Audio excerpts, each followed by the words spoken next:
আর গত 10 বছর ধরে আমার হেয়ার ফল হচ্ছিল, এই এরিয়াটায় পুরো হেয়ার লাইন ছিলই না।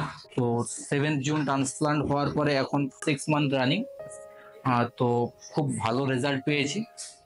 তো দেখতে পাচ্ছি আরো আরো স্যার বললো যেটা যে আরো হেয়ার যে আরো গ্রোথ হবে। ঠিক আছে, তো আগে যে ফিল্ডটা ছিল কারোর সঙ্গে কথা বলতে গেলে কিংবা অফিস কালিগের সঙ্গে কথা বলতে গেলে যেমনটা ফিল হতো, সেটা যেন অনেকটা কনফিডেন্স পাচ্ছি কথা বলতে গেলে, সব জায়গায় চলাফেরা করতে গেলে। আগে টুপি লাগিয়ে যেতাম, এখন উইদাউট ক্যাপে যাচ্ছি, খুব ভালোই লাগছে। তো আশা করছি এর থেকে আরো বেটার রেজাল্ট পাবো। এখনো সবে তো 6 মান্থ রানিং, তো পুরো প্রসেসটা 11 মাসের প্রসেস আছে যেটা বললো স্যার।